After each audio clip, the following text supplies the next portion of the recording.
What we do know is that our community is not destroyers. They are builders. We are the people who plant the seeds. Home shelter evictions have started for some migrants in Chicago, but there's been some confusion over who has to go. To say they have been waiting for days trying to get information about whether or not there's a bed or someplace for them to stay. And we're totally unprepared to handle that. You look behind us, there's a park, there's a YMCA there, we have a charter. So you're looking at, even according to the city's numbers now, about 2,000 people by the end of April who are going to be asked to leave the shelter. He listened to the people. He listened and make a reform, immigration reform for the people that... Migrant crime epidemic. All right, let's dive into the concerning issue of the migrant crime epidemic that's been rocking communities across the United States. It's a tough topic, but one that demands our attention and action. First off, let's talk about the tragic shooting and slaying of a 2-year-old youngling in Virginia. Just let that sink in for a moment. A little one, barely old enough to comprehend the world around them, robbed of their future in a senseless act of violence. It's heartbreaking to even imagine the pain and suffering their family must be going through. And to make matters worse, it's alleged that the perpetrator was an illegal migrant. This case highlights the devastating consequences of unchecked illegal immigration and the urgent need for effective solutions. Moving on, there's a distressing case of the physical attack of a 14-year-old girl in Louisiana. Think about it. A young girl, barely a teenager, subjected to violence and trauma that no one should ever have to endure. It's a stark reminder of the vulnerability of our youth and the importance of ensuring their safety and protection. But the wave of migrant-related crime doesn't stop there.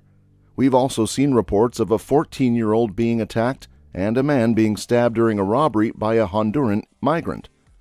These incidents shake communities to their core, instilling fear and insecurity among residents. It's a harsh reality check that highlights the urgent need for stronger border security measures and effective law enforcement strategies to combat crime. Now, let's turn our attention to the slaying of Locke and Riley in Athens, Georgia. This tragic incident has sparked outrage and controversy over sanctuary city policies, with residents demanding accountability from their local leaders.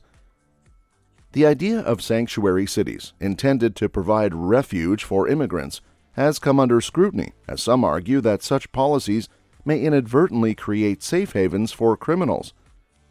The lack of acknowledgement and action from President Biden and other national leaders only adds fuel to the fire, leaving communities feeling neglected and betrayed. Coming into that meeting and addressing the mayor themselves, even calling for him to resign. As you know, the city's already been spending millions of dollars to care for the influx of migrants that have entered the city. Landing zone is being proposed. They're going to end up homeless right outside the shelters because that's the only community they know. It's an issue dominating the headlines and dividing the nation: immigration. In the face of mounting criticism, city leaders are grappling with tough questions and seeking solutions to address the root causes of migrant-related crime. There's a delicate balance to strike between upholding humanitarian values and ensuring public safety, and finding common ground is essential to moving forward. So what can be done to address the migrant crime epidemic? It's clear that a multifaceted approach is needed, one that combines robust border security measures with comprehensive immigration reform and targeted law enforcement efforts.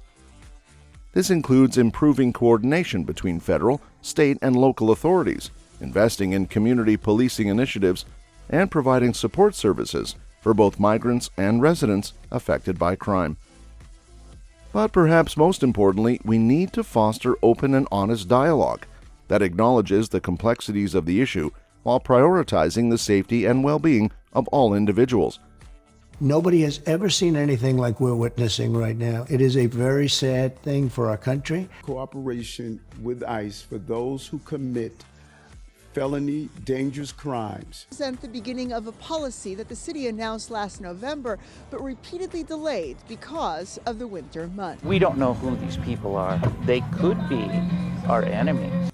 By coming together as communities, we can work towards solutions that uphold our values of compassion, justice, and security for all. It won't be easy, but it's a challenge worth tackling head-on for the sake of our families, our communities, and our nation's future. Sanctuary City Policy Debate. Let's dive into the heated debate swirling around sanctuary city policies, particularly in Athens, Georgia. Strap in because this is a roller coaster of emotions and opinions. You've got a Democratic mayor in Athens who's facing some serious heat over the city's sanctuary city status. Residents are up in arms, demanding answers and accountability. They're not just asking politely, mind you, we're talking about heated confrontations, shouting matches, the whole 9 yards. People are fired up and they want their voices heard. Now, let's break it down. The mayor is in the hot seat because many residents believe that Athens is operating as a sanctuary city, offering protection to undocumented immigrants. But here's the kicker. The mayor is denying it, flat out saying, "Nope, not us." It's a bold move considering the outrage brewing among the community. On one hand, supporters argue that sanctuary cities foster trust between law enforcement and immigrant communities, making everyone safer. But critics say it's a different story, claiming that sanctuary policies create havens for criminals to evade justice. There's no easy answer.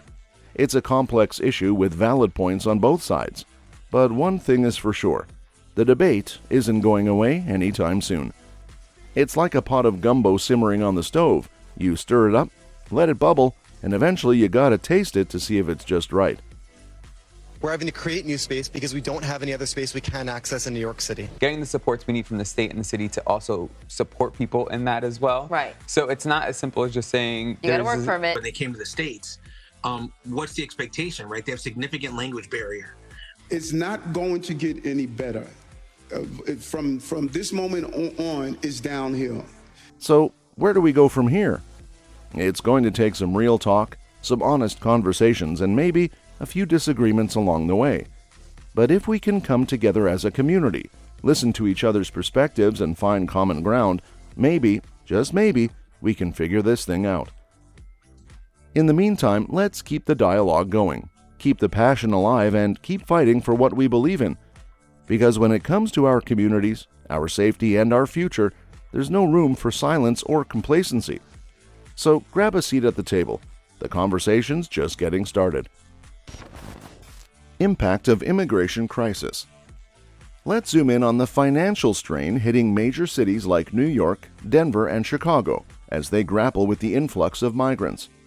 It's like trying to juggle flaming torches while riding a unicycle. No easy feat. First up, we've got the financial pressure squeezing cities that are providing services to migrants. We're talking about everything from housing and healthcare to education and social services. It's a laundry list of needs, and the bill keeps getting longer by the day. But here's the kicker. Cities are feeling the squeeze even tighter because of restrictions on busing migrants and limited federal assistance. You've got a busload of folks looking for a safe place to land, but there's nowhere to go. It's like trying to find a needle in a haystack, except the haystack is the entire city. And let's talk about federal funding, or should I say the lack thereof. It's like showing up to a potluck with a bag of chips and expecting to feed a crowd.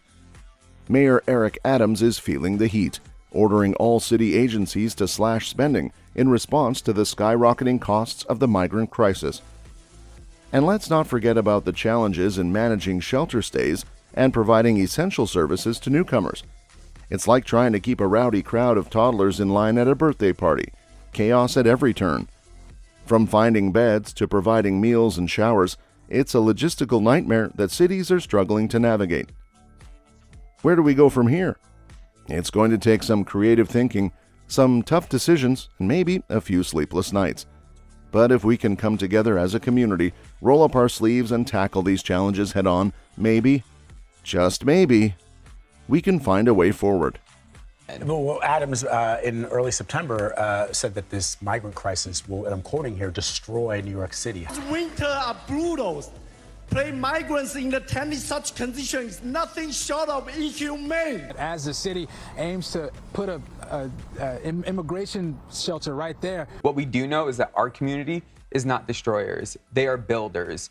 We are the people who plant the seed. In the meantime, let's keep the conversation going. keep the pressure on our elected officials, and keep fighting for the support and resources our cities need to weather this storm. Because when it comes to our communities, our neighbors, and our shared future, there's no room for half measures or empty promises. Efforts to manage population.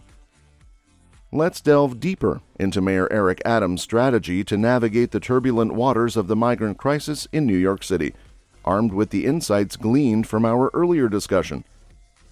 New York City, a bustling hub of diversity, energy, and opportunity.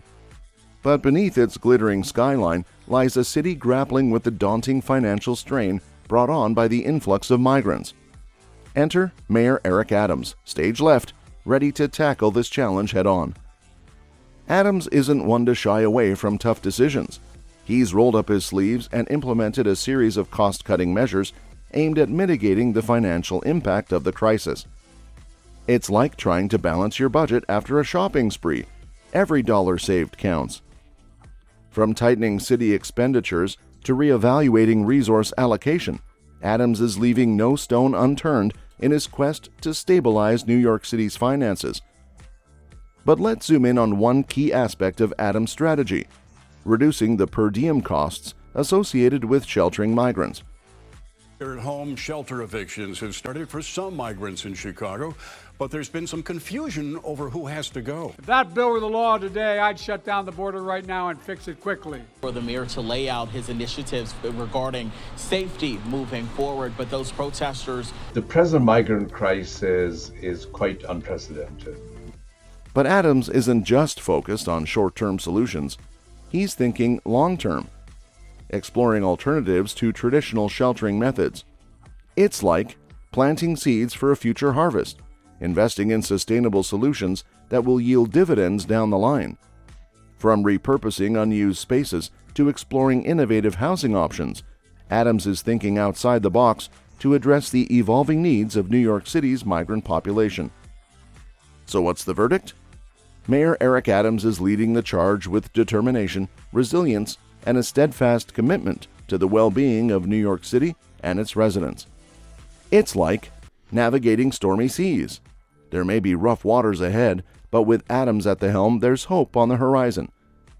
I don't see an ending to this. This issue will destroy New York City. In this shelter here that is supposed to be for people seeking asylum, but right now they tell us just 2 days, a group of migrants are going to be forced to pack their bags and move out of local shelters. It's the economic strain on the city. We took about $4.3 billion. As the city continues to grapple with the challenges posed by the migrant crisis, Adams' unwavering leadership offers a beacon of hope in these uncertain times. Challenges faced by migrants.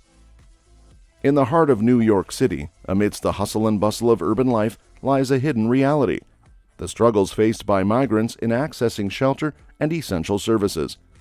Let's peel back the layers and explore the challenges that these individuals encounter on a daily basis.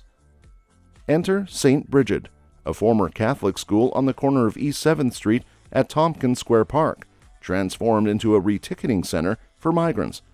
It's a beacon of hope for those seeking refuge in the city, but behind its doors lies a world of uncertainty and hardship. One of the most pressing issues facing migrants is the establishment of time-limited shelter stays. It's like being handed a lifeline, only to have it snatched away before you can catch your breath. With the city imposing restrictions on shelter stays, migrants are left in limbo, unsure of where they'll lay their heads each night. Can't legally work, who can't get any rental assistance, and who are going to be kicked out of the only roof they've had over their head. May Day here in Chicago by demanding immigration reform. There is zero chance I will support this horrible open borders betrayal of America. To return to the beginning process of seeking temporary shelter. As if that weren't challenging enough, migrants now face increased competition for beds in shelters. It's like a game of musical chairs, except there are never enough seats for everyone. With more individuals vying for limited resources, securing a spot in a shelter becomes a Herculean task. But amidst the challenges and hardships, there is still hope. Organizations and advocates are working tirelessly to support migrants and alleviate their suffering, from providing meals and hygiene kits to offering legal assistance and advocacy. These individuals are beacons of light in an otherwise dark and daunting landscape. As we reflect on the challenges faced by migrants in accessing shelter and essential services, let us remember that their struggles are not in vain. Every act of kindness, every gesture of support brings us one step closer to a more compassionate and inclusive society. So let us stand in solidarity with migrants, lending our voices to their cause and our hands to their aid. Together, we can create a world where no one is left behind, where shelter and dignity are not luxuries, but fundamental rights for all. Call for prosecution of crimes. In the wake of heartbreaking tragedies caused by crimes committed by migrants, there's a resounding call for justice and accountability. Georgia Attorney General Chris Carr has been a vocal advocate for the full prosecution of individuals responsible for these heinous acts. His statements underscore the urgent need for action in the face of escalating migrant-related crimes. Carr has not minced words when expressing his concerns about the leniency shown towards migrants with criminal records. He highlights the dangers of allowing individuals with a history of violence or lawlessness to roam freely within our communities. For Carr, it's not just about punishing the perpetrators after the fact, but also about preventing such crimes from occurring in the first place. Indeed, Carr asserts that many of these crimes could have been prevented through stricter border policies. By ensuring that individuals with criminal backgrounds are not allowed to enter or remain in the country unlawfully, we can mitigate the risks posed to our communities. His stance reflects a commitment to upholding the rule of law and safeguarding the safety and well-being of all residents. Carr's calls for accountability and justice resonate deeply with the families of victims who have been devastated by migrant-related crimes. Their voices, too often drowned out in the cacophony of political debates, deserve to be heard and heeded. They demand nothing less than the full weight of the law brought to bear on those responsible for their unimaginable loss. But beyond the legal ramifications, there's a broader societal imperative to confront the severity and consequences of migrant-related crimes. These are not isolated incidents, but rather part of a troubling trend that threatens the fabric of our communities. By turning a blind eye or downplaying the significance of these crimes, we only perpetuate the cycle of violence and victimization. We're listed on the Center for Immigration Studies as a sanctuary city. So how can you tell me we're not? And those resources that asylum seekers are getting in one place, our residents have to go multiple places for. Well, a battle over whether individual states can take matters into their own hands when it comes to border security. Increasingly, the migrant crisis is being felt far from the border, including cities like Chicago. It's time for us to confront these uncomfortable truths and take decisive action to address the root causes of migrant-related crimes. This means strengthening our borders, improving coordination between law enforcement agencies, and providing adequate support and resources to communities affected by this crisis.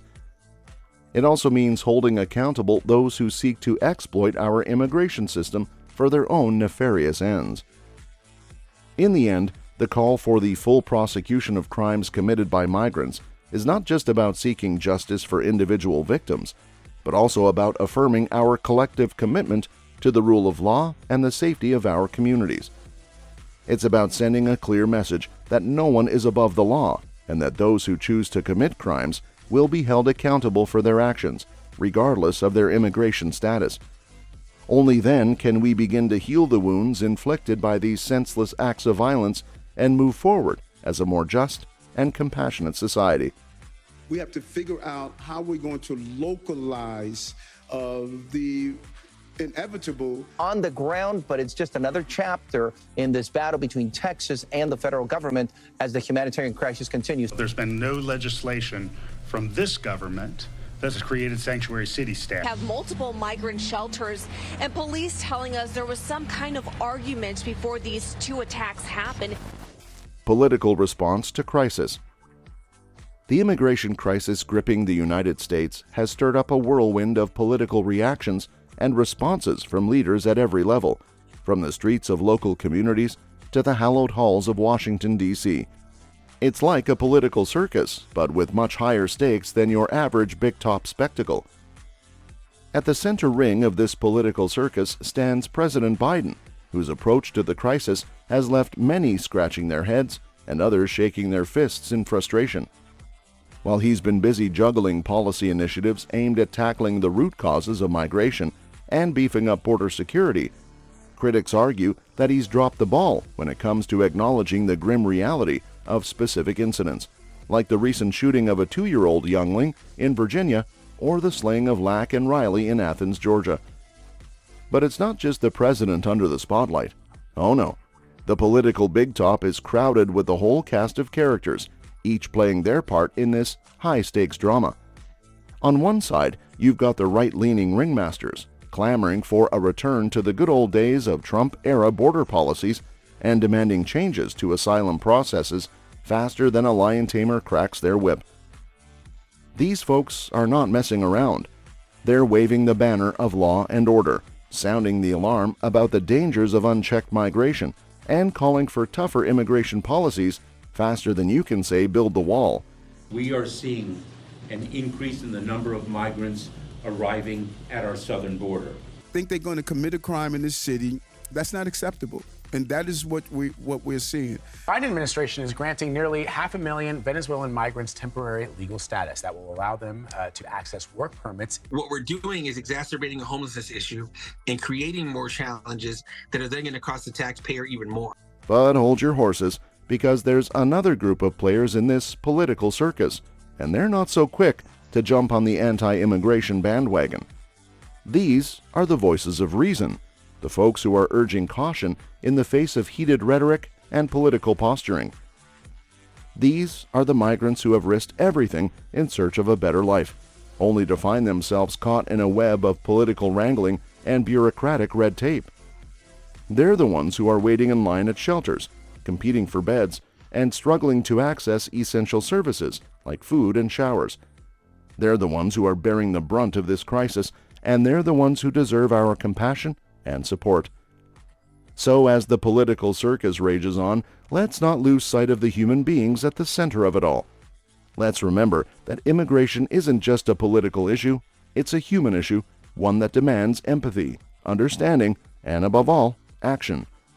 Only by coming together as a nation, with compassion and resolve, can we hope to find a path forward that upholds our values and honors our shared humanity. Community outrage and advocacy. In the wake of the immigration crisis gripping the nation, communities across the U.S. are boiling over with frustration and anger. From Athens, Georgia, to the bustling streets of New York, residents and advocacy groups are taking to the streets to demand change and hold their local authorities accountable. Protests and demonstrations have become a common sight in cities grappling with sanctuary city policies. Residents, fed up with what they see as lenient immigration policies, are raising their voices in opposition. They're waving signs, chanting slogans, and making their discontent known to anyone who will listen. But it's not just about venting frustration. These protests are a call to action, a demand for transparency, accountability, and reform from local authorities. Ignoring the fact that they have been the enablers on this sanctuary city policy, and we're totally unprepared to handle that. You look behind us, there's a park, there's a YMCA there, we have a charter school. Heating up once again, troopers are now arresting migrants for the first time since the state actually took control of that park. And the role of the federal government, if a person is found guilty of a crime, is to deport. Community members are no longer willing to sit idly by while their safety and security are put at risk. They want answers and they want action. And they're not alone. Advocacy groups have sprung up across the country, mobilizing community members to address migrant-related challenges head-on. Whether it's providing support to victims of migrant crimes or engaging in political activism to push for policy changes and enforcement, these groups are making their voices heard in the halls of power. Support for victims of migrant crimes and their families is a top priority for many advocacy groups. They're providing a shoulder to lean on, a voice to speak out, and a hand to hold in times of need. From organizing rallies to raising funds for legal assistance, these groups are standing up for the most vulnerable members of their communities. But it's not just about support, it's about action. Advocacy groups are engaging in political activism to push for policy changes that prioritize community safety. They cannot work to provide themselves. We have to provide food, shelter, clothing, cleaning, education, health care. To the country when it comes to the migrants, because most of them arrive through Texas. So we know that with the border barrier, formal economy where they're earning a living wage, where they won't be exploited, and then be able to set up their lives here. To say they have been waiting for days trying to get information about whether or not there's a bed or someplace for them to stay. They're lobbying lawmakers, rallying support, and pushing for reforms that will ensure the enforcement of immigration laws and protect the rights of all residents. At the heart of it all is a deep sense of frustration and anger over the handling of the immigration crisis. Communities are tired of feeling like their voices aren't being heard, their concerns aren't being addressed, and their safety isn't being prioritized. They're demanding change, and they're not backing down until they get it.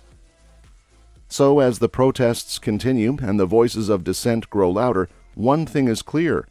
Communities across the U.S. are united in their determination to address the immigration crisis head-on. They're not just demanding change, they're fighting for it every step of the way. And they won't rest until their voices are heard, their concerns are addressed, and their communities are safe once again. Financial burden on cities. The immigration crisis sweeping across the U.S. isn't just a humanitarian issue, it's also a significant financial burden on local governments and taxpayers. As the number of migrants seeking shelter and support continues to rise, so too do the costs associated with providing essential services and assistance.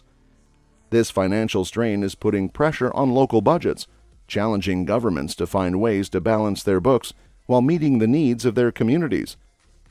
One of the most immediate challenges facing cities is the rising costs of providing services and support to migrants. From housing and healthcare to education and social services, the demand for resources is stretching thin the already limited budgets of many local governments. As more migrants arrive in cities like New York, Denver, and Chicago, the strain on these resources only continues to grow, exacerbating the financial challenges facing these communities. Balancing budgets in the face of this crisis is no easy task. Local governments are forced to make tough decisions about where to allocate limited resources, often having to prioritize certain services over others. This can mean cuts to essential programs and services, reduced funding for infrastructure projects, and even layoffs or furloughs for government employees. A target on the backs of vulnerable and marginalized people, that's just horrendous, and he should never do that. For our own residents who are houseless nests, who need affordable housing, our seniors. We are here today because the President of the United States is failing to fulfill his duty to defend our country. Tens of thousands of migrants arriving from Central and South America and West Africa, straining city resources. Will the costs continue to rise? Can local economies withstand the strain? And what will the implications be for taxpayers and residents in the long run? Calls for comprehensive immigration reform are growing louder as communities wrestle with these fiscal challenges. Many argue that a piecemeal approach is not enough to address the root causes of the crisis or provide long-term solutions. Instead, they advocate for a comprehensive overhaul of the immigration system that addresses issues like border security, asylum processes, and pathways to citizenship. By addressing these underlying issues, proponents argue we can create a more sustainable and equitable system that benefits both migrants and the communities they seek to call home. In the end, the financial burden of the immigration crisis is a complex and multifaceted issue that requires a concerted effort from all levels of government. From local municipalities to federal agencies, everyone has a role to play in finding solutions that ensure the well-being of both migrants and existing residents. Only by working together can we address the financial challenges facing our communities and create a more just and equitable society for all.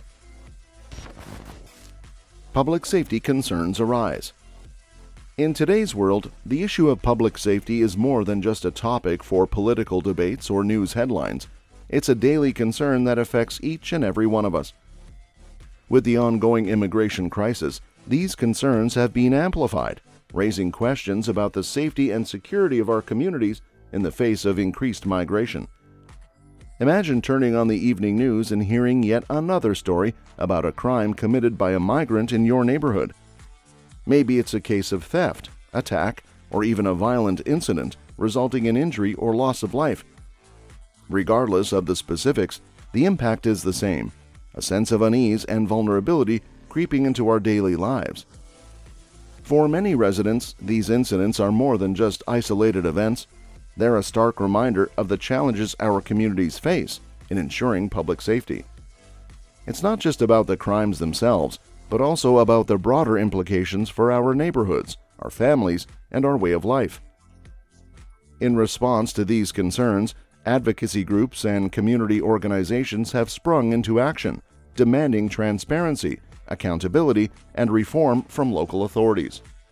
From grassroots protests to online petitions, residents are making their voices heard, calling for stronger measures to address the root causes of crime and ensure the safety of all community members.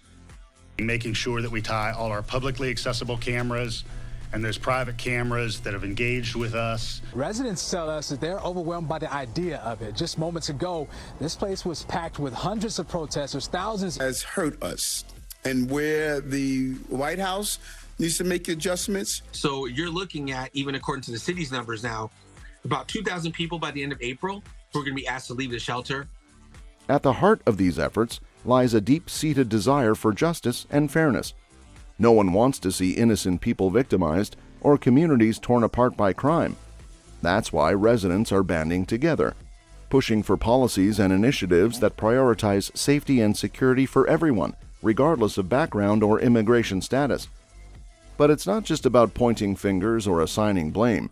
It's also about finding practical solutions to complex problems. That means working collaboratively with law enforcement agencies, government officials, and community leaders to develop strategies that address the underlying issues driving crime and insecurity. One of the key challenges in this regard is the perception of increased insecurity and fear among residents. As stories of migrant-related crimes dominate the headlines, it's natural for people to feel on edge, wondering if they or their loved ones could be the next victims. This heightened sense of fear can have far-reaching consequences, affecting everything from community cohesion to economic development.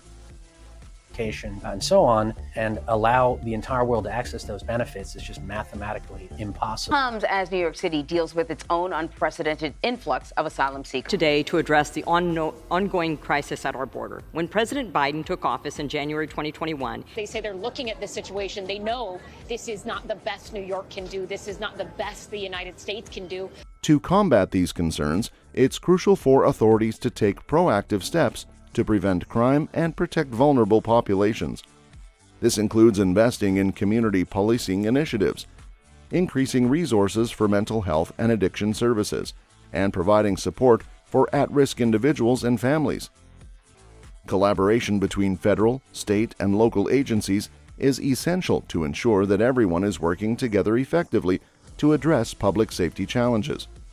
By sharing information, resources, and best practices, law enforcement officials can better respond to emerging threats and coordinate efforts to keep communities safe.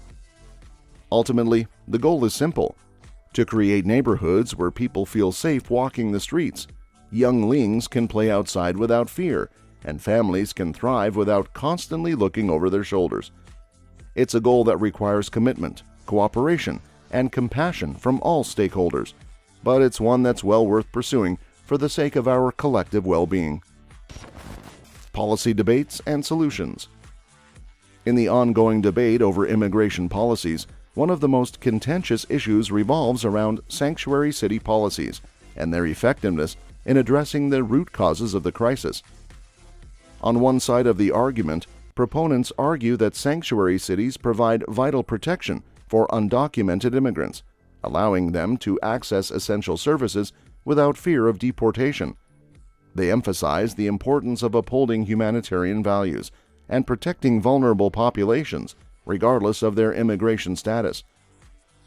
While there is widespread agreement on the need to secure borders and enforce immigration laws, there is also a recognition that these measures must be balanced with compassion and empathy for those seeking refuge and a better life. Proposals for comprehensive immigration reform have been put forward, aiming to overhaul the existing system and provide a pathway to citizenship for undocumented immigrants. These proposals often include provisions for border security measures, such as increased funding for surveillance technology and additional personnel, alongside efforts to streamline the legal immigration process and address the backlog of asylum cases. In our care, this includes the migrants, and over 70,000 have come into the city. And we'll continue to do that for generations to come, regardless of whoever is in the moment trying to put our community down. This is a reflection of the fact that the number of displaced people. If you already have a trial date, why are they making you sleep out here instead of inside? In considering potential solutions to the immigration crisis, it's essential to strike a balance between security interests and humanitarian considerations. While border enforcement is undoubtedly crucial for maintaining national security, it must be accompanied by measures to protect the rights and dignity of migrants, particularly vulnerable populations such as asylum seekers, women, and youngsters. Ultimately, finding common ground on immigration policies requires a willingness to engage in constructive dialogue, listen to diverse perspectives, and seek pragmatic solutions that reflect the complexities of the issue. By working together across party lines and prioritizing the common good, policymakers can move towards a more just and humane approach to immigration that upholds both security and compassion. Humanitarian crisis management. In the face of the ongoing immigration crisis, managing the humanitarian aspects is paramount. Governments, NGOs, and community organizations have been working tirelessly to provide essential support to migrants in need.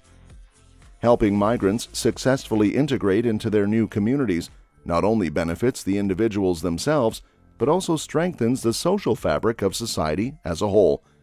Integration programs may include language classes, job training, cultural orientation, and other forms of support to help migrants build new lives and contribute to their communities. Community outreach efforts are also crucial in addressing the humanitarian aspects of the immigration crisis. By engaging with local communities and building trust and understanding, organizations can foster a more welcoming and inclusive environment for migrants. This can help reduce stigma and discrimination and promote greater acceptance and support for newcomers. These are folks who most likely could get exploited. There could be trafficking concerns. The number of migrants evicted today was small, only around 34, primarily single men, from 3 city-run shelters. That comes with a serious price tag, $12 billion over 3 years that's coming out of our city coffers. He listened to the people. He listened and make a reform, immigration reform for the people that... However, managing the humanitarian crisis is not without its challenges. Limited resources, bureaucratic barriers, and political opposition can hinder efforts to provide adequate support and assistance to migrants. Additionally, the evolving nature of the crisis, including changes in migration patterns and demographics, requires flexibility and adaptability in responding to emerging needs and circumstances. Despite these challenges, there are also opportunities to innovate and find new ways to address the humanitarian aspects of the immigration crisis. By harnessing technology, leveraging community networks, and building partnerships across sectors, organizations can enhance their capacity to meet the diverse needs of migrants more effectively. Not only in the entire Western Hemisphere, but globally, is at an historic high. You always have to look at where the political incentives lie. The Biden administration refuses to exercise its power to deny entry. In conclusion, managing the humanitarian aspects of the immigration crisis requires a multifaceted approach that encompasses provision of essential services, coordination between stakeholders, advocacy for migrant rights, support for integration, and community outreach. While there are undoubtedly challenges to overcome, there are also opportunities to make meaningful progress in addressing the needs of migrants and building more inclusive and compassionate societies. That's all for this video, folks. See you next time.